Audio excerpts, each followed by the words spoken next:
রাত 12টা। খিল আটা ঘরের মধ্যে অন্য কোনো আলো নেই, শুধু একটা জিরো পাওয়ারে নীল বাল্ব জ্বলছে। আর সেই বাল্বের দিকে চোখ রেখে একেবারে চুপ করে আমি বসে আছি। এমন সময় সে আমার সামনে এসে দাঁড়ালো। চেহারাটা তো আমার মনের মধ্যে একেবারে গেঁথে আছে, তাই কোনো ভুলভাল হলো না।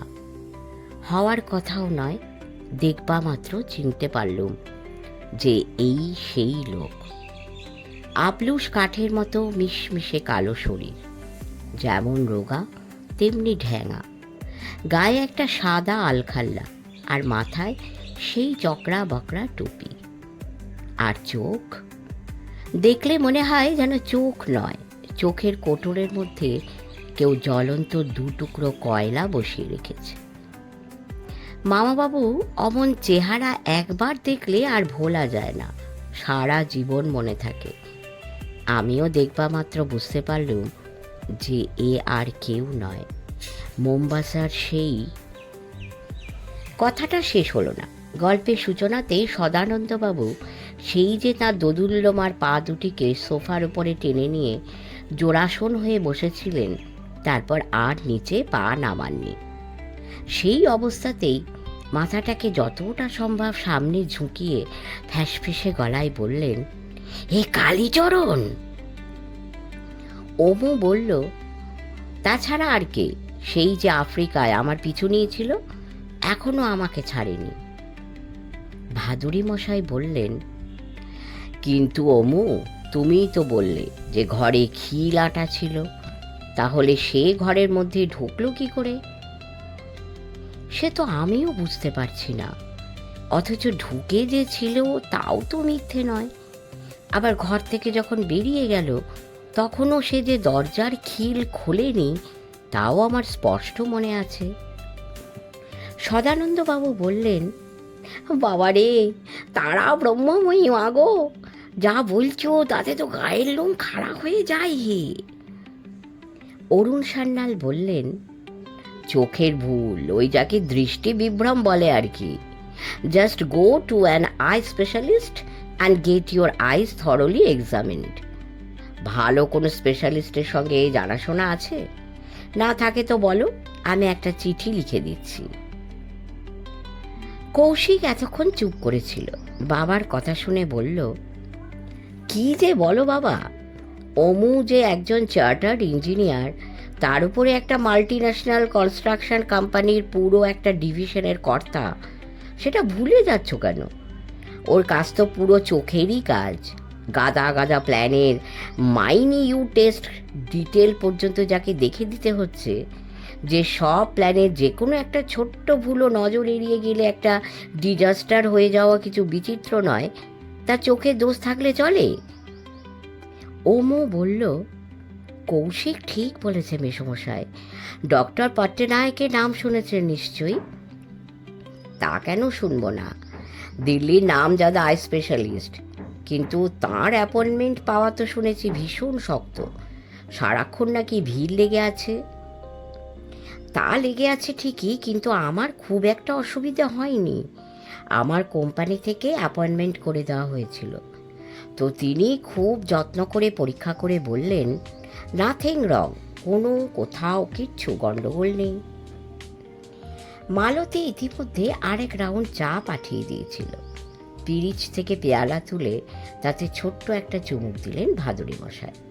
তারপর পেয়ালাটাকে নামিয়ে রেখে সেন্টার টেবিল থেকে সিগারেটের প্যাকেটটা তুলে নিয়ে একটা সিগারেট ধরিয়ে অরুণ সান্যালের দিকে তাকিয়ে বললেন, এটা চোখের ব্যাপার নয় অরুণ। অরুণ সান্যাল বললেন, তাহলে? মনের ব্যাপার, হ্যালুসিনেশন। সদানন্দবাবু বললেন, এই সেটাও আর কি? ধরুন কাউকে নিয়ে খুব গভীরভাবে চিন্তা করছেন, এমন অনেক সময়ই করেন তো। তা করি ওই কি। তখন মনের মধ্যে তার একটা ছবিও ফোটে নিশ্চয়ই। তা তো ফোটেই। হ্যালুসিনেশন হচ্ছে তারই একটা প্রজেকশনের ব্যাপার। ভাদুরী মশাই মৃদু হেসে বললেন, মনের ছবিটা বাইরে প্রজেক্টেড হলো, এই আর কি। কিন্তু আপনি সেটা বুঝলেন না। আপনি ভাবলেন যার কথা চিন্তা করছিলেন সত্যি বুঝি তাকে চোখের সামনে দেখতে পাচ্ছেন। আসলে এটা কিন্তু চর্মচক্ষে দেখা নয়, পুরোপুরি মনশ্চক্ষে তাকে দেখছেন আপনি। It's a trick your mind has played on you. Arun Sanyal বললেন, দ্যাটস ইট, বুঝলে হে অমু, দাদা ঠিকই বলেছেন। তা মোম্বাসার সেই কালীচরণকে নিয়ে ইদানিং খুব ভাবছিলে বুঝি? অমু মাথা ঝাঁকিয়ে বলল, মোটেই না, ভাবছিলুম ঠিকই, তবে কালীচরণকে নিয়ে নয়। কৌশিক বলল, তাহলে কি নিয়ে ভাবছিলি? সে তো গোড়াতেই বলেছি, আমাদের কোম্পানির কাজের যে এরিয়া, হালে তার একটা বড় রকমের এক্সটেনশন হচ্ছিল, আর তাই নিয়ে দেখা দিচ্ছিল এমন কয়েকটা সমস্যা যা তখনই শর্ট আউট না করলেই নয়। দায়িত্বটা আমার ঘাড়ে এসে পড়ে, কিন্তু শর্ট আউট করবো কি? নিজেরই কয়েকটা পারিবারিক ঝঞ্ঝাটে আমি তখন এমন ব্যতিব্যস্ত যে আপিসের কাজে মনই বসাতে পারছিলাম না। তা কৌশিক, আমাদের অফিসে যে একটা মেডিটেশন সেন্টার আছে সেটা জানিস তো? প্রশ্নটা কৌশিককে করা হয়েছিল, কিন্তু উত্তরটা এলো কৌশিকের বাবার কাছ থেকে। অরুণ সান্যাল হেসে বললেন, তোমাদের অফিসে আছে কিনা জানি না, তবে আজকালকার অনেক অফিসেই আছে। কাজের টেবিলে বসার আগে কি কারখানার ফ্লোরে ঢোকার আগে যোগের কয়েকটা আসন করা আর অন্তত মিনিট 5-7 মেডিটেশন করা সেখানে একেবারে কম্পালসারি। ওতে নাকি কাজে মন বসাবার ব্যাপারে খুব সুবিধে হয়। সদানন্দবাবু বললেন, এই যাও পাওয়া, কাজে বসার আগে মেডিটেশন মানে ধ্যান? এই ধ্যান তো সন্ন্যাসীরা করে মশাই। ও মশাই, আপনি এসবে বিশ্বাস করেন নাকি? অরুণ সান্যাল বললেন, ধুস, যত সব ফ্যাট। ভাদুরী মশাই বললেন, না হে অরুণ, সত্যিই নাকি ওতে কাজ হয়? অমু বলল, সত্যি হয় মামাবাবু। তো যা বলছিল, ঘাড়ে একটা দায়িত্ব এসে পড়েছে, অথচ অনেক চেষ্টা করেও কাজে মন বসাতে পারছি না। ফলে আর উপায় না দেখে শেষ পর্যন্ত আমি আমাদের মেডিটেশন সেন্টারে চলে যাই। গিয়ে সেখানে যিনি চার্জে আছেন তার সঙ্গে দেখা করে আমার সমস্যার কথা খুলে বলি। তিনি তাতে কি বললেন? বললেন যে অফিস থেকে বাড়ি ফিরে আমাকে আরও গোটা 2 আসন করতে হবে। আর হ্যাঁ, আমার আসল সমস্যা তো কনসেন্ট্রেশনের নয়। হ্যাঁ, অবশ্য খানিকটা কনসেন্ট্রেশনও, তো সেটা যাতে হয় তার জন্য আমাকে কোনো কিছু নিয়ে ডিপলি কিছু চিন্তা করার আগে অন্য তাবৎ চিন্তা মনকে একেবারে পুরোপুরি মুক্ত করে ফেলতে হবে, অর্থাৎ মন থেকে একেবারে দূর করতে হবে। কৌশিক বলল, তার মানে? তার মানে মনটাকে একেবারে ফাঁকা, ব্ল্যাঙ্ক করে ফেলা যায়। আমাদের মেডিটেশন সেন্টারের ট্রেনার প্রফেসর জোকলেকর বললেন, ঘুমোতে যাবার আগে রোজ এই ধরুন ½ আওয়ার চেষ্টা করে দেখুন, হয়ে যাবে। সদানন্দবাবু বললেন, তা হলো? প্রথম 2 দিন হয়নি, হলো 3rd নাইটে। সুলেখা আর বাচ্চাটা ঘুমিয়ে পড়ার পর আমার লাইব্রেরি ঘরে ঢুকে দরজায় খিল এঁটে রাত 11:30টায় মেডিটেশনে বসি, আর 12টার মধ্যেই মন একদম ব্ল্যাঙ্ক হয়ে যায়। এক মুহূর্ত চুপ করে থেকে ভাদুরী মশাইয়ের দিকে তাকিয়ে ওমো বলল, আর তারপরেই ঘটে এক তাজ্জব কাণ্ড। আমাদের কাজকর্মের এরিয়ার এক্সটেনশন নিয়ে ওই যে কতগুলো অলমোস্ট ইনসারমাউন্টেবল সমস্যার কথা বলছিল, বললে বিশ্বাস করবেন না মামাবাবু, তার সলিউশনগুলো একেবারে টকাটক আমার মাথায় এসে যেতে থাকে, ওয়ান আফটার অ্যানাদার। ওরই মধ্যে এমন জটিল একটা ক্যালকুলেশনের অঙ্ক ছিল যার উত্তর কিছুতেই মেলানো যাচ্ছিল না, কিন্তু সেটাও মিলিয়ে ফেলি ইন আ ফ্ল্যাশ। ওমু চুপ করার পর মিনিটখানে কেউ কোনো কথা বলল না, সবাই চুপচাপ বসে আছে। সেই নীরবতাকে ভাদুরী মশাই প্রথম ভাঙলেন, প্রশ্ন করলেন, তারপরে আর মেডিটেশনে বসনি? হঠাৎই কেমন যেন নিষ্প্রভ ঠেকল অমুকে। নিচু গলায় প্রায় আত্মগতভাবে বলল, তারপরেও দিন 4 বসেছিল, কিন্তু কি জানি তারপরে আর দরকারই হতো না। বিনা মেডিটেশনে, বিনা চেষ্টায় মনটা মাঝে মাঝে ব্ল্যাঙ্ক হয়ে যেতে লাগলো, দিনের মধ্যে যে কোনো সময়ে, যে কোনো জায়গায়।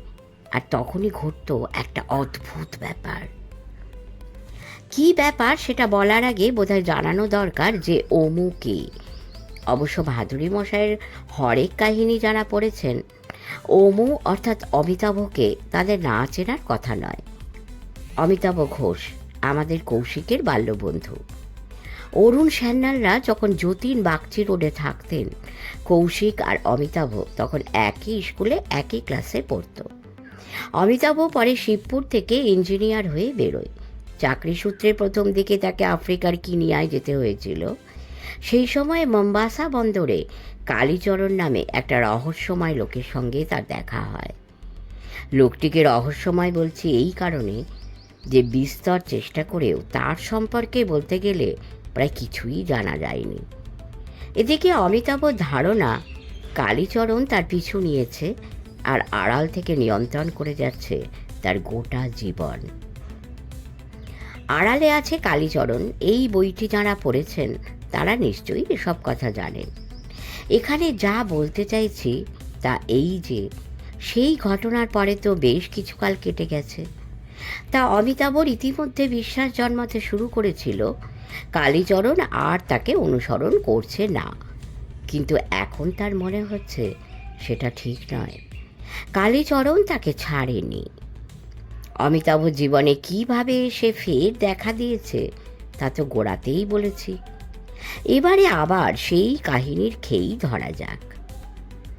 ভাদুরী মশাই বললেন, এতক্ষণ যা বলেছ সেটাই তো যথেষ্ট অদ্ভুত ব্যাপার, তারপরেও আবার কি অদ্ভুত ব্যাপার ঘটল? অমুর সোফার পাশের সাইড টেবিলে একটা কাঁচের জারে জল রাখা আছে। জার থেকে গেলাসে ঢেলে নিয়ে পুরো 1 গেলাস জল ঢক ঢক করে খেয়ে নিল অমু। তারপর পকেট থেকে রুমাল বার করে মুখের ঘাম মুছে বলল, যখন তখন যেখানে সেখানে আমার মন একদম ফাঁকা হয়ে যায়। সকালে, দুপুরে, বিকেলে, রাত্রিরে, বাড়িতে, আপিসে, বাজারে, রাস্তায়। আপিসে কনফারেন্স রুমে আমার কলিগদের সঙ্গে কথা বলছি তখন, রাস্তায় গাড়ি চালাতে চালাতে সিগন্যাল দেখে ব্রেক কষেছি তখন, বাড়িতে ডাইনিং টেবিলে বসে আপনাদের বৌমার সঙ্গে সাংসারিক কথাবার্তা সেরছি তখন, বাচ্চাটাকে তার কিন্ডারগার্টেন স্কুলে নামিয়ে দিয়ে গাড়িতে ফিরে ফের স্টার্ট দিচ্ছি তখন। একেবারে হঠাৎ হঠাৎ মন একদম ব্ল্যাঙ্ক। কোথায় আছি, কি করছি, কিচ্ছু তখন আমার মনে নেই। উফ, সে যে কি বিদঘটে কাণ্ড তা আপনাদের বলে বোঝাতে পারবো না। সদানন্দবাবু চোয়াল ঝুলে পড়েছিল। হাঁ বুঝিয়ে ঢোক গিলে বললেন, বলো কি হে, এ তো অতি বিচ্ছিরি ব্যাপার। বিচ্ছিরি বলে বিচ্ছিরি? কনফারেন্স রুমে কোনো কালিগকে কিছু বলতে বলতে মাঝপথে চুপ করে যায়। সে তাজ্জব হয়ে বলে, তারপর? অথচ আমার মুখে কোনো কথা জোগায় না। বাড়িতে আপনাদের বৌমা বলে, কি হলো অমন হাঁ করে কি দেখছো? অথচ আমি চুপ করে থাকি। রাস্তায় গ্রিন সিগন্যাল পাবার পরেও গাড়িতে স্টার্ট দেবার কথা ভুলে যায়। পিছনের গাড়িগুলো অধৈর্য হয়ে ক্রমাগত হর্ন বাজাতে থাকে। ট্রাফিক পুলিশ ছুটে এসে বলে, ক্যা হুয়া সাব, গাড়ি কি আজ স্টার্ট নেই হুয়া? তখন আমার চমক ভাঙে। অবস্থাটা একবার ভাবুন। ভাদুরী মশাই বললেন, এ তো একটা ঘোরের অবস্থা, এটা কতক্ষণ থাকতো? খুব বেশিক্ষণ নয়, say for a minute or two. তবে যখনই এটা হতো তখনই আমার কানের কাছে অদ্ভুত একটা শব্দ শুনতে পেতুম। ঘরের মধ্যে একটা গুবরে পোকা উড়ে বেড়ালে যেরকম শব্দ হয়, সেই রকমের একটা বাজিং সাউন্ড, যেন কেউ আমাকে কিছু বলার চেষ্টা করছে, কিন্তু শব্দগুলো ঠিকমতো ফর্মড হচ্ছে না। অরুণ সান্যাল বললেন, আরে কোনো ইএনটিকে কনসাল্ট করেছো? করেছি, কিন্তু তিনি বললেন nothing wrong in my hearing faculty. Koushik বলল, এখনো এটা হয়? আগের মতো ঘন ঘন হয় না, আগে তো প্রায়ই হতো, আর এখন এই ধরো মাসে এক আধবার। তাহলে হয়তো আস্তে আস্তে এটা একেবারেই কেটে যাবে। সুলেখার ধারণাও সেই রকম। অমুর গলা হঠাৎই ভীষণ ক্লান্ত শোনালো। কিন্তু আমি ভাবছি কালীচরণকে নিয়ে। সে আবার হঠাৎ আমার জীবনে এসে ঢুকে পড়ল কেন? ভাদুরী মশাই বললেন, ওই একবারই তো তাকে দেখেছ, ও নিয়ে দুর্ভাবনার কিছু নেই, ওটা হ্যালুসিনেশন। হয়তো মনে মনে তার কথা খুব ভাবছিলে, সেই ভাবনাটাই সেদিন তোমার চোখের সামনে প্রজেক্টেড হয়েছে। অমু দুদিকে মাথা নেড়ে বলল, না মামাবাবু, আমি আগেও বলেছি, এখনও বলছি, সেদিন আমি মোটেই কালীচরণকে ভাবছিলাম আমারই লেখা একটা ওয়ার্ক রিপোর্ট নিয়ে। ডিরেক্টরস বোর্ডের মিটিংয়ে পরদিনই যেটা আমার সাবমিট করার কথা, একা ঘরে বসে রিপোর্টটা সদ্য লিখে শেষ করেছি। তারপর শুধু একটা জিরো পাওয়ারের বাল্ব জ্বালিয়ে রেখে অন্য সব আলোর সুইচ অফ করে দিয়ে চুপচাপ ভাবছি যে রিপোর্টের দু একটা জায়গায় দু একটা কথা পরদিন সকালে একটু পাল্টে দেবো কি না। ঠিক এমন সময় কালীচরণ আমার সামনে এসে দাঁড়ায়। কি বলবো তাকে দেখে। কথাটা শেষ হবার আগেই মালতী এসে ঘরে ঢুকলো। আরে নয়, ঢের গপ্প হয়েছে, এবার উঠে পড়ো দেখি, তোমাদের খেতে দিয়েছি। ঠিক এই সময়ে ওমর সেলফোন হঠাৎ বেজে উঠল। পকেট থেকে সেলফোন বার করে মিনিটখানি কানে লাগিয়ে রেখে ওমর সেটা আবার পকেটে ঢুকিয়ে রাখলো। তখন দেখলুম তার মুখ চোখ হঠাৎই যেন কেমন ফ্যাকাশে লাগছে। ভাদুরী মশাই বললেন, কে ফোন করেছিল? অস্ফুটে গলায় ওমু বলল, কালীচরণ। স্রেফ একটা খবর দিল, বলল যে সদানন্দবাবুর পকেটে যে একটা 500 টাকার নোট রয়েছে সেটা জাল। সদানন্দবাবুর দিকে তাকিয়ে দেখলুম ভদ্রলোকের চোয়াল একেবারে ঝুলে পড়েছে। নমস্কার, lessee known Bengali audio story চ্যানেলে আজ আপনাদের জন্য নিয়ে এসেছি ভাদুরী মশাইয়ের এক রহস্যময় গল্প, জাল ভেজাল। আশা করি আপনাদের মনোরঞ্জন করতে পারবো। যদি পারি লাইক করবেন, কমেন্ট করবেন, শেয়ার করবেন এবং পরম করুণাময়ের কৃপায় অনেক অনেক অনেক ভালো থাকবেন। বাকিটা শোনা যাক। আজ 6 মার্চ সোমবার, 2003 সাল। রাত 10টা বাজে। অফিস থেকে 5টায় বেরিয়ে পাবলিশারের কাছে গিয়েছিল। সেখান থেকে 7টায় বাড়ি ফিরে একটা লেখার খানিকটা অংশ বাকি ছিল, সেটা শেষ করি। তারপর কয়েকটা চিঠির জবাব লিখতে বসে যাই। সেসব মিটিয়ে খাওয়া চুকিয়ে ফের ড্রয়িং রুমে এসে বসেছি। ভাবছি গতকালের কথা। ভাদুরী মশাই এই যাত্রায় মাত্র 3 দিনের জন্য ব্যাঙ্গালোর থেকে কলকাতায় এসেছিলেন, শুক্র, শনি আর রবি। এই 3টে দিন এখানে কাটিয়ে আজ রাত্রির 7:45 ফ্লাইটে আবার ব্যাঙ্গালোরে ফিরে গেলেন।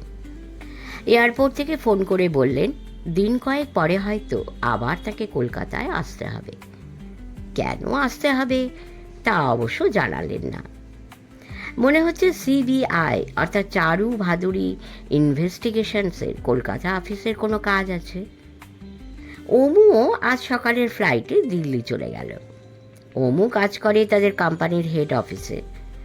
দিল্লির কনট সার্কাস থেকে বারখাম্বা রোডের বেঙ্গলি মার্কেটের দিকে বেশ খানিকটা এগোলে দেখা যাবে যে সাপ্রু হাউসের কাছে মোটামুটি চওড়া একটা রাস্তা বাঁ দিকে বেরিয়ে গেছে। সেই রাস্তার উপরেই ওমুদের ম্যাক্রো ইনস্ট্রাকশন ইন্টারন্যাশনালের হেড অফিস। মস্ত লন আর বিশাল কম্পাউন্ডওয়ালা হাল ফ্যাশনের 3তলা বাড়ি। হঠাৎ দেখলে ধনী ব্যবসায়ীর বসত বাড়ি বলে ভ্রম হয়, অফিস বাড়ি বলে বোঝাই যায় না। মাঝে মধ্যে আমাকেও দিল্লি যেতে হয়। গেলে সাধারণত হেলি রোডের বঙ্গভবনে উঠি। সেখান থেকে ওমুদের অফিস খুব কাছেই। হাতে সময় থাকায় গত জানুয়ারি মাসে একবার সেখানে গিয়ে অমুর সঙ্গে দেখাও করে এসেছিল। কোম্পানি থেকে ওর থাকার জন্য যে ফ্ল্যাট দেওয়া হয়েছে গ্রেটার কৈলাসের, সেই ফ্ল্যাটে অবশ্য এখনও আমার যাওয়া হয়নি। কালকের আড্ডার কথা যতই ভাবছি ততই মনে পড়ছে অমুর কথা, আর ততই আমার ধাঁধা লেগে যাচ্ছে। এমন যে হয়, এমন যে হতে পারে, এ তো ভাবাই যায় না।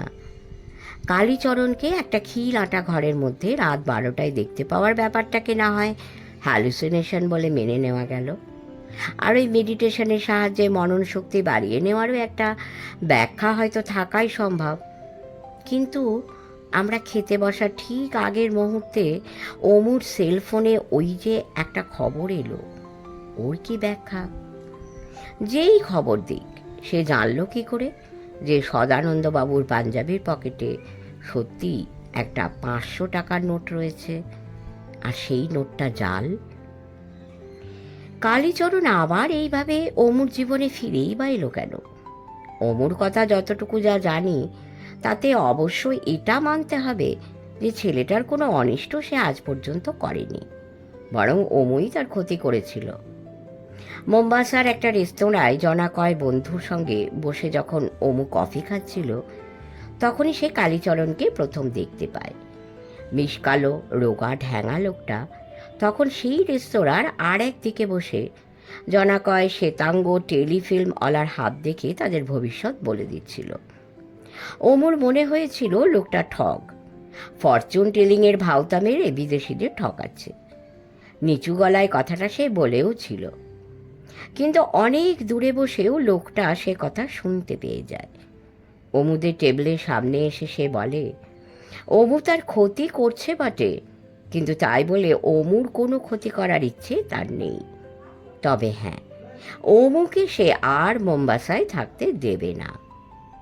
আশ্চর্য ব্যাপার, তার মাত্র কয়েকদিনের মধ্যেই অমুর অফিস থেকে মোম্বাসা থেকে ভারতে ফিরিয়ে নেয়। না, সে অমুর কোনো ক্ষতি করেনি। অমু তো সত্যিই দেশে ফিরতে চাইছিল, কিন্তু একই সঙ্গে একটা অস্বস্তির কাঁটা বিঁধে থাকে তার মনে। তার ধারণা হয় এই লোকটা কালীচরণ যেন আড়ালে বসে রিমোট কন্ট্রোলে নিয়ন্ত্রণ করছে তার জীবন। পরে এমন আরও কয়েকটা ঘটনা ঘটে যাতে তার এই ধারণা আরও বদ্ধমূল হয়।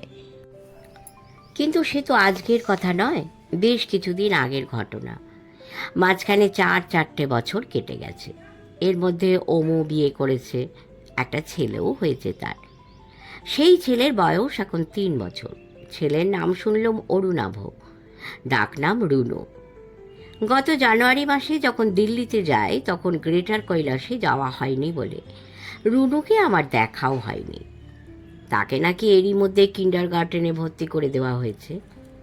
3 বছরের একটা বাচ্চা কিনা স্কুলে যায়। এ তো আমরা ভাবতেও পারতুম না। 5 বছর পূর্ণ হবার আগে তো হাতে খড়িই হতো না আমাদের, তার আগেই স্কুল। বাবারে, ভাগ্যিস এ কালে জন্মায়নি। তো যা বলছিলুম, বউ বাচ্চা নিয়ে অমিতাভ বেশ ভালোই আছে। ভালো কোম্পানি, ভালো চাকরি, ভালো ফ্ল্যাট, তার উপর দিল্লি জায়গাটাও যা বুঝলুম তার ভালোই লেগে গেছে। অমুর কথায় দিল্লি আমাদের বেশ স্যুট করে গেছে কিরণ মামা। তার মানে এই ছেলে আর কলকাতায় ফিরবে না, আস্তে আস্তে বাংলার বাইরেই শিকড় গেড়ে বসে যাবে। তা বসুক, ওর দাদা সিদ্ধার্থ তো কানাডার মন্ট্রিয়লে চাকরি করতে গিয়ে সেখানেই সংসার পেতেছে। ওমু সেই রকম মারিসাসকে মেক্সিকোতে পাড়ি জমাতেই পারত, তার বদলে দেশেই যে থেকে গেছে এই রক্ষে। হঠাৎ মনে পড়ে গেল যে বাংলায় কথা বলার লোক ছিল না বলে মোম্বাসায় ওমর মন টেকেনি।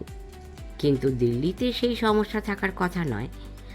ওর আপিসে কি আর 2-4 জন বাঙালি সহকর্মী নেই? তাছাড়া যে এলাকায় ফ্ল্যাট পেয়েছে সেই গ্রেটার কৈলাসে বাঙালি নেহাত কম থাকে না। তার উপরে আবার পাশেই চিত্তরঞ্জন পার্ক, সে তো বলতে গেলে বাঙালি পাড়া। অমু অতএব সুখেই আছে। এর মধ্যে একমাত্র অস্বস্তির কাঁটা ওই কালীচরণ। কি চায় সে? 95 অক্টোবরের পর থেকে তো আর তার দেখা মেলেনি। হঠাৎ সে আবার অমুর জীবনে এসে দেখা দিল কেন? সদানন্দবাবুর পকেটে যে একটা 500 টাকার জাল নোট রয়েছে তা তো আমরা কেউই জানতুম না। সে কি করে জানল? আর যদি জানলো, অমুকেই বা জানাতে গেল কেন? সে যে আশ্চর্য রকমের শক্তি ধরে, স্রেফ অমুকে এই কথাটা আবার নতুন করে টের পাইয়ে দেবার জন্য, নাকি অমুকে দিয়ে সে এমন কোনো কাজ করিয়ে নিতে চায় এত শক্তিমান হওয়া সত্ত্বেও যা সে নিজেই করে উঠতে পারছে না। জাল নোটের ব্যাপারটা বড্ড ভাবিয়ে তুলেছে। কাগজে তো এ নিয়ে ইতিমধ্যে খবর কিছু কম বেরোয়নি। তা থেকে বুঝতে পারি জাল নোটের জালটা মোটেই ছোট নয়। দেশের নানা জায়গায় এটা ছড়িয়ে পড়েছে। আর যদি এখান থেকে জাল 500 টাকার নোটের খবর আসছে, তো কাল আসছে ওখান থেকে। ফলে 500 টাকার নোট সম্পর্কেই জন্মে গেছে একটা ভয়। পারতপক্ষে কেউ 500 টাকার নোট নিতে চাইছে না। আমি নিজেই তো আর ঝামেলায় পড়ে গিয়েছিলাম। পেট্রোল কিনে দাম মেটাতে গিয়ে একটা 500 টাকার নোট এগিয়ে দিয়েছি। পাম্পের লোকটি বলল, 500 টাকা ছাড়া নেই স্যার। বললুম, কেন, তুমি ভাঙিয়ে দিতে পারবে না? তাতে সে একটু ইতস্তত করে বলল, আজকের মতো পারবো, কিন্তু কাল থেকে হয়তো নাও পারতে পারি, মালিকের নিষেধ আছে। জাল শুধু 500 টাকার নোটের কেন, 5, 10, 20, 50 আর 100 টাকার নোটেরও হয়। কিন্তু তা নিয়ে কখনো এত আতঙ্ক ছড়াতে দেখিনি। অঙ্ক বড় বলেই আতঙ্কও বেশি। আতঙ্ক কাটাবার জন্য টিভিতে বারবার বিজ্ঞাপন দিয়ে বলা হচ্ছে কোনটা খাঁটি আর কোনটা জাল সেটা কিভাবে বুঝতে হবে। সদানন্দবাবু কি সেই বিজ্ঞাপন দেখেননি? যদি দেখে থাকেন তো কে তাকে এইভাবে একটা জাল নোট গুছিয়ে দিতে পারল? সদানন্দবাবুকে কালই এই প্রশ্নটা করেছিল। উত্তরে তিনি যা বললেন সেটাও কিছু কম রহস্যজনক নয়। ঘটনাটা এই রকম। পরশু অর্থাৎ গত শনিবার 4 মার্চ তাকে একবার ধর্মতলার চাঁদনি মার্কেটে যেতে হয়েছিল। উদ্দেশ্য ছিল বাথরুমের দরজার জন্য 3টে পেতলের কবজা, 1.5 ডজন স্ক্রু, একটা স্ক্রু ড্রাইভার, একটা মর্টিস লক, 2টো ছিটকিনি ও কিছু ছিট কাপড় কিনবেন। মধ্য কলকাতার যে গলিতে আমরা থাকি সেই পীতাম্বর চৌধুরী লেনের পশ্চিম দিকে মহাত্মা গান্ধী রোড আর পূব দিকের মুখটা মিশেছে আচার্য প্রফুল্লচন্দ্র রায় রোডে। এই দুটো বড় রাস্তার যে কোনো একটা থেকে বাসে উঠে খুব সহজেই সদানন্দবাবু ধর্মতলায় চলে যেতে পারতেন, কিন্তু তা তিনি করেননি। বাড়ি থেকে বেরিয়ে মহাত্মা গান্ধী রোড ধরে হাঁটতে হাঁটতে তিনি চিত্তরঞ্জন অ্যাভিনিউর মোড় পর্যন্ত চলে যান। তারপর ডাইনে বেঁকে 2 পা এগিয়ে মেট্রো স্টেশনে ঢুকে পাতাল রেলে ওঠেন। চাঁদনি স্টেশনে পৌঁছন 10টা নাগাদ। স্টেশন থেকে বেরিয়ে ম্যাডান স্ট্রিট ধরে খানিকটা গিয়ে বাঁয়ে মোড় ফিরে মার্কেটে ঢোকেন। দরদাম করে কেনাকাটা সারতে সারতে 12টা বেজে যায়। মার্কেট থেকে ফের চাঁদনি স্টেশনে ফিরতে ফিরতে 12:15। টিকিট কাউন্টারের সামনে কিউয়ে দাঁড়িয়ে পিছনের লোকটিকে বলতে শোনেন যে উত্তর দিকে যাবার ট্রেন আসতে আর দেরি নেই, মিনিট খানেকের মধ্যেই এসে পড়বে। টিকিট কেটে সদানন্দবাবু তাই আর কোনো দিকে দৃগপাত করেননি। তাড়াহুড়ো করে সিঁড়ি বেয়ে প্ল্যাটফর্মে নামতে যান, আর তাতেই ঘটে বিপদ। সিঁড়ি শেষ ধাপ পর্যন্ত ঠিকই নেমেছিলুম, কিন্তু সেই রক্ষা হলো না মশাই। কোঁচার খুঁটে পা জড়িয়ে গিয়ে প্ল্যাটফর্মের উপরে একেবারে হাত পা ছড়িয়ে আচার খেয়ে পড়লুম। অরুণ সান্যালদের বাড়িতে খাবার টেবিলে বসে কথা হচ্ছিল। ভাদুরী মশাই বললেন, তারপর যা হয় আর কি, সবাই ছুটে এলো। হাতের ব্যাগে জিনিসপত্র আর পকেটে টাকা পয়সা তো ছত্রখান হয়ে ছড়িয়ে পড়েছিল। তারাই সেগুলো পেট গোছ গাছ করে তুলিয়ে দেয়। ট্রেনও তখনই এসে পড়ে। সদানন্দবাবু বললেন, কোথায়? গাড়ি এলো আরও মিনিট 10 বাদে। অথচ কাউন্টারের কিউয়ে আপনার পেছনের লোকটি বলেছিল মিনিট খানেকের মধ্যেই এসে পড়বে, তাই না? বিলক্ষণ, তা নইলে আর অত তাড়াহুড়ো করতে যাব কেন? ঘোর ইরেসপন্সিবল লোক মশাই। তবে হ্যাঁ, ইরেসপন্সিবল হলেও নট এ ব্যাড ম্যান। কি করে জানলেন? বা জানবো না, সিঁড়ি দিয়ে নামবার সময় আমার ঠিক পেছনে ছিল তো। পড়ে যেতে ওই ছুটে এসে আমার হাত ধরে ফের দাঁড় করিয়ে দেয়। জিনিসপত্র, টাকা কড়ি, পয়সা যা ছিল কুড়িয়ে তুলে এনে আমার ব্যাগে আর পকেটে পুরে দেয়। ফের যদি লোকটাকে কোথাও দেখেন তো চিনতে পারবেন? তা কেন পারবো না? মাঝারি হাইট, শ্যাওলা রং, চোখে চশমা, রোগাও নয় মোটাও নয়, দোয়ারা চেহারা। আজকালকার ছেলেরা যেমন রাখে ওই রকম গোঁফ দাড়ি, পরনে পাজামা আর পাঞ্জাবি, কাঁধে ঝোলা, পায়ে চপ্পল। ও মশাই, আমি ঠিক চিনতে পারবো। ভাদুরী মশাইয়ের খাওয়া প্রায় শেষ হয়েছিল। দইয়ের বাটিটা টেনে নিয়ে বললেন, আপনি বলছেন বটে চিনতে পারবেন, কিন্তু আমার ধারণা মোটেই চিনতে পারবেন না। এই কেন কেন? বলছি, হাইট আর গায়ের রং অবশ্য পাল্টাতে পারবে না, তবে এরপরে যেদিন ওকে দেখবেন সেদিন সম্ভবত ওর চোখে চশমা থাকবে না। পাজামা, পাঞ্জাবি আর চপ্পলের বদলে পরনে থাকবে প্যান্ট, শার্ট আর শু। আর হ্যাঁ, গোঁফ দাড়ি যদি নকল হয় তো কথাই নেই, আর যদি জেনুইন হয় তো কামিয়ে ফেলবে। তাহলে আর চিনবেন কি করে? সদানন্দবাবু বেশ ধাঁধায় পড়ে গেলেন। পাশ থেকে জলের গিলাসটা তুলে নিয়ে এক ঢোক জল খেয়ে বললেন, তাই তো, এই কি করে চিনব মশাই? ভাদুরী মশাই বললেন, কোনো ডিস্টিংগুইশিং মার্ক নেই? এই সেটাও আর কি, এই এমন কোনো চিহ্ন যা মুছে ফেলা যায় না। একটুক্ষণ চিন্তা করে নিলেন সদানন্দবাবু, তারপর বললেন, এই মনে পড়েছে, এই কপালে একটা কাটা দাগ ছিল। কাল দুপুরে খাওয়ার পর্ব শেষ হবার পরেও আরও প্রায় ঘণ্টাখানেক আমরা ও বাড়িতে কাটাই। তারপর সদানন্দবাবুকে নিয়ে আমি চলে আসি। চলে আসার সময়ে চাঁদনি স্টেশনের লোকটা সম্পর্কে আরও দু একটা কথা হয়েছিল, কিন্তু সেই প্রসঙ্গে আসার আগে বরং সদানন্দবাবু সম্পর্কে কিছু জরুরি কথা জানিয়ে রাখি। সদানন্দবাবু হাসি খুশি মানুষ, উপকারী প্রতিবেশী। তার মুখে প্রায় সবসময়ই একটু হাসির ছোঁয়া লেগে থাকে। তিনি রোজ নিয়ম করে ভোরবেলায় হাঁটতে হাঁটতে গোল দিঘিতে যান ও দিঘিটিকে ঘিরে গুনে গুনে 9টি পাক মেরে বাড়ি ফেরেন। ছেলেবেলায় কেউ তাকে বলেছিল যে গোল দিঘিতে 3টে পাক মারলে 1 মাইল হাঁটা হয়। সদানন্দবাবুর বিশ্বাস, ভোরবেলায় রোজ 3 মাইল হাঁটাই হচ্ছে স্বাস্থ্য রক্ষার সেরা উপায়। ফলে তিনি গুনে গুনে 9টি পাক মারেন। সদানন্দবাবুর সন্তান আদি হয়নি। বাড়ির লোক বলতে তিনি, তাঁর স্ত্রী কুসুমবালা এবং পালিত কন্যা কমলি।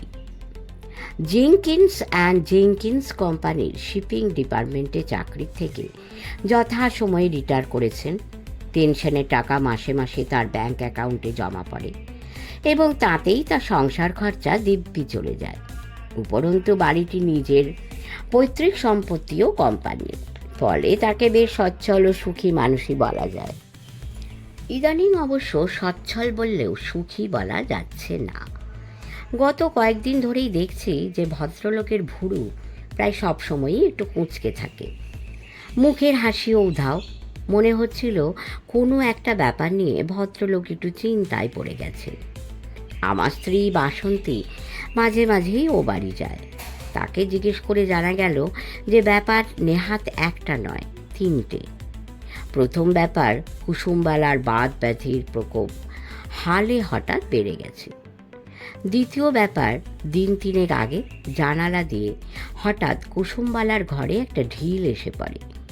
ঢিলের সঙ্গে সুতো দিয়ে বাঁধা একটা চিঠিও ছিল। চিঠিতে লেখা, প্রাণেশ্বরী, তোমাকে না পেলে বিষ খাইব, ইতি জগ। চিঠিখানি যার উদ্দেশ্যে লেখা, সেই প্রাণেশ্বরী যে কে কুসুমবালা তা বুঝতে পারেননি। ব্যাপারটা তিনি সদানন্দবাবুকে জানান। চিঠি পড়ে সদানন্দবাবু বলেন, তুমি প্রাণেশ্বরী নও তো? কুসুমবালা তাতে খেপে গিয়ে তার স্বামীকে প্রথম দফায় ইতর ও ছোট লোক বলেছেন। অতঃপর দ্বিতীয় দফায় স্বামীর সঙ্গে বাক্যালাপ একদম বন্ধ করে দিয়েছেন। শুনে বাসন্তীকে আমি বলি, ঠিক আছে ঠিক আছে, ও চিঠি যে কুসুম বৌঠানকে লেখা হয়নি তা না হয় বুঝল, কিন্তু যাকে লেখা হয়েছে সে কে তাও বুঝতে পারছো না? কমলির ঘরে জানালা টিপ করে ঢিল ছুঁড়েছিল, কিন্তু হাতের টিপ খুব সুবিধের নয়, তাই ঢিলটা গিয়ে কুসুমদির ঘরে পড়েছে। অ্যাঁ, কমলি? তার বয়স তো মাত্র 12 কি 13। আরে বুঝতে পারছো না? এখানে ছেলে মেয়ে চড়ে পেকে গেছে। আর ওই জগ, সেটা আবার কে? পাড়ার ইলেকট্রিক মিস্ত্রি বৈকুণ্ঠের অ্যাসিস্ট্যান্ট জগদীশ। তার বয়স ওই 12-14 বেশি হবে না। বোঝো। বাসন্তী হাসতে হাসতে বলে, তারপর হাসি থামিয়ে হঠাৎ গম্ভীর হয়ে গিয়ে বলল, দেখো, এগুলো কোনো ব্যাপার নয়। ওই বয়সে এরকম এক একটা ঘটনা ঘটেই থাকে। কমলি বলছে সে কিছুই জানে না, আর জগদীশকেও বৈকুণ্ঠ খুব ধমক দিয়েছে। ব্যাস, মামলা খতম। কুসুমদি অবশ্য বোসমশাইকে এখনও ক্ষমা করেননি। তবে আজ দুপুরে তো ও বাড়িতে একবার গেছলুম, মনে হলো মেজাজটা অনেকটাই পড়ে গেছে। রাত্রি নাগাদই হয়তো কথাবার্তা শুরু হয়ে যাবে। কিন্তু ওসব তো কিছু না, আসল ব্যাপারটার খোঁজ রাখো। সেটা আবার কি? কুসুমদের ব্লাড সুগার তো খুব হাই, দুবেলা ওষুধ খেতে হয়। তাছাড়া ফি মাসে অন্তত একবার পিপি টেস্ট করান। তা পিপির জন্য যে লোকটা ব্লাড টানতে আসে, তার ডিসপোজেবল সিরিঞ্জটা কি মোটেই নতুন নয়। গত সপ্তাহে যখন ব্লাড টানতে এসেছিল তখনই ধরা পড়ে যায়। মোড়ক খুলতে দেখা যায় ছুঁচের ডগায় রক্ত লেগে আছে। ওরে বাবা, এ তো সাংঘাতিক ব্যাপার। তার মানে ওই সিরিঞ্জ দিয়ে একটু আগেই আর কারো রক্ত টেনেছে, কিংবা আর কাউকে ইঞ্জেকশন দিয়েছে। লোকটাকে চেপে ধরা হয়নি? হয়েছিল। তাতে সে বলে তার কোনো দোষ নেই। সে তো দোকান থেকে পয়সা দিয়ে সিরিঞ্জ কিনেছে। সিরিঞ্জ যদি মরচে পড়া হয়, কি তাতে যদি রক্ত লেগে থাকে, তো তার কিছু করার নেই। দোকানের ক্যাশ মেমো দেখিয়েছিল, বলেছিল ক্যাশ মেমো সঙ্গে করে আনেনি, পরের দিন এসে দেখিয়ে যাবে। কিন্তু তারপরে তো পুরো 1 সপ্তাহ কেটে গেল, লোকটা আর আসেনি। সদানন্দবাবুর ভুরু যে ইদানিং কেন কুঁচকে থাকছে, সেটা অতএব বোঝা গেল। তারপরে আবার জুটে গেছে একটা জাল নোটের ঝামেলা। কাল যখন অরুণ সান্যালদের ফ্ল্যাট থেকে বিদায় নিই, তখন আবার ওই নোটের প্রসঙ্গটা উঠেছিল। মেট্রো স্টেশনে সেই লোকটির কপালে যে একটা কাটা দাগ আছে, এটা শুনে ভাদুরী মশাই বলেছিলেন, হ্যাঁ, ওটা একটা ডিস্টিংগুইশিং মার্ক। তা ওটা দেখলে তো লোকটাকে চিনতে পারবেন। তা পারবো বই কি। চেনার পরে কি বলবেন তাকে? কেন? লোকটা আমাকে প্ল্যাটফর্ম থেকে টেনে তুললো, প্ল্যাটফর্মে ছড়িয়ে যাওয়া আমার জিনিসপত্র আর টাকা কড়ি গুছিয়ে দিল। তা উপকারী লোককে যা বলতে হয় তাই বলবো, হাত দুখানা আঁকড়ে ধরে বলবো, থ্যাংক ইউ, থ্যাংক ইউ। না, তা বলবেন না। হ্যাঁ, বলবো না? হ্যাঁ, লোকটা আপনার বন্ধু নয়, শত্রু। প্রথমত, ট্রেন আসার টাইম নিয়ে লোকটা আপনাকে একটা ভুল ইনফরমেশন দিয়েছিল। তাতে আপনি সিঁড়ি দিয়ে তাড়াহুড়ো করে নামতে যান, আর পিছন থেকে ছোট্ট একটা ধাক্কা মেরে আপনাকে ফেলে দেওয়া হয়। তারপর জিনিসগুলো আর টাকা কড়ি গুছিয়ে দেবার অছিলায় যাতে ওই জাল নোটখানা ঢুকিয়ে দেওয়া যায় আপনার পকেটে, সেই ব্যবস্থাই করেছিল। সদানন্দবাবুর মুখে কথা সরছিল না। খানিকক্ষণ একেবারে ফ্যাল করে ভাদুরী মশাই দিকে তাকিয়ে রইলেন তিনি। তারপর বিভ্রান্ত গলায় বললেন, হে, কিন্তু তাতে তার লাভ কি? ভাদুরী মশাই বললেন, সেটাই তো বুঝতে পারছি না। তবে হ্যাঁ, অনুমান করতে পারি যে আপনাদের সম্পর্কটা শেষ হয়ে যায়নি। খুব শিগগিরই লোকটি আবার আপনার সঙ্গে যোগাযোগ করবে। শুনে সেই যে তিনি ঘুম নেড়ে গেলেন, বাড়ি পৌঁছানো পর্যন্ত গোটা রাস্তায় তিনি একবারও আর মুখ খুললেন না। শেষ করলাম প্রথম পর্ব। দ্বিতীয় পর্ব তাড়াতাড়ি দেবারই চেষ্টা করব। সঙ্গে থাকবেন, শেয়ার, কমেন্ট এবং সাবস্ক্রাইব করবেন। সকলে খুব খুব ভালো থাকবেন। নমস্কার।